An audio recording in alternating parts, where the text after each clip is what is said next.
if council will indulge me, just a discussion item. I do not have a motion ready to go because I think that this is the first step and we can just discuss this as a group. But last Tuesday, I was in the chair when we had a closed session meeting. That discussion went off topic and the clerk directed us based on our code of conduct that council should continue on in open session.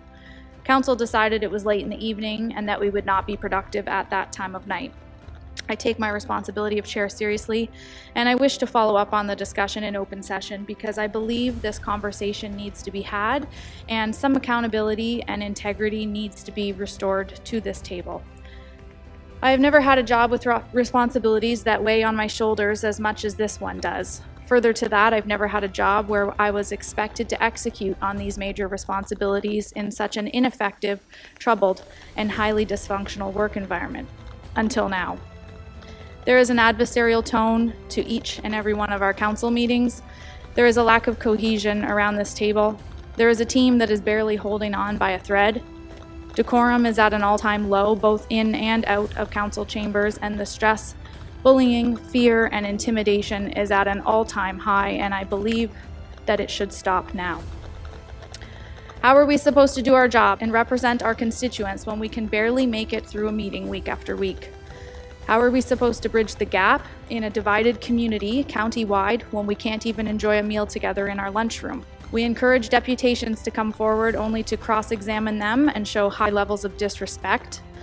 We call out social media campaigns weekly for criticizing our jobs when some of that is the nature of the position. We don't share information equally amongst council members, and in fact, many council members end up learning about the ongoings of their own ward in a live council session. We operate at the highest level of dysfunction, yet ask our staff to perform and make shifts into realignment, or follow our strategic priorities and adopted principles like, as one team, we are true to our roots. We harness changes and embrace new ideas in a way that is undeniably Norfolk. Not to mention the complete disregard for our code of conduct, council and staff policies, and policies that are put in place to protect members of the public. From my own personal experience, I do not expect us all to get along and agree with each other day in and day out. Debate is healthy and democracy should take precedent over all else. However, I do expect to show up to a work environment that's productive and to be treated as an equal. I expect to have the same amount of influence and information and influence over a staff report as the next person. And I expect the same amount of respect and courtesy that most of us manage to show around this table every week. We are one team, whether we function as it or not.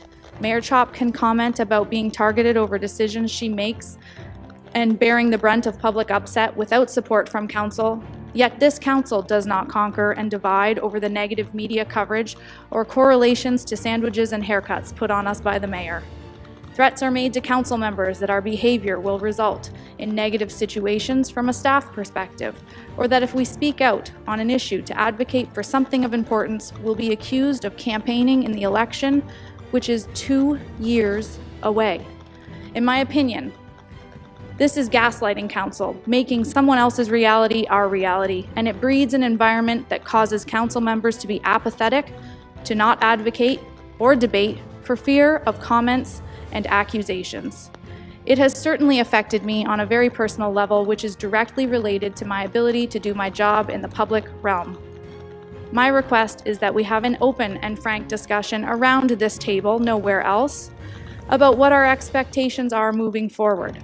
I, for one, request a considerable increase to the communication of council members and a less hostile work environment, period. I ask that the mayor not hold council members to a higher standard than she herself operates at.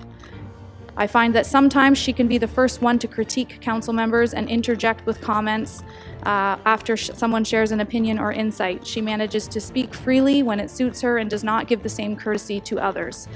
She is the spokesperson of Norfolk County, but yet some of her comments don't represent council's beliefs. Mayor Chopp, you are the first among equals. While I am disappointed that you are not here for this discussion today, I feel that it is important enough to carry on. Again, I will repeat, decorum and professionalism is at a low, the stress, the bullying, the fear, and the intimidation is at a high.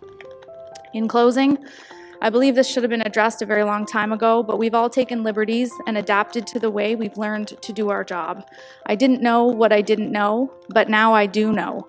And it is up to all of us to speak up and do something about the way we are running this corporation.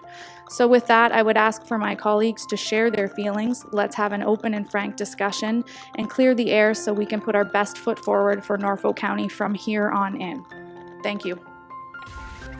Thank you, Councillor Martin. And I almost was going to hit the little button a couple times about there's some wording in our rules about dealing with the issue and not the personality, and the line got pretty gray there, but I didn't stop.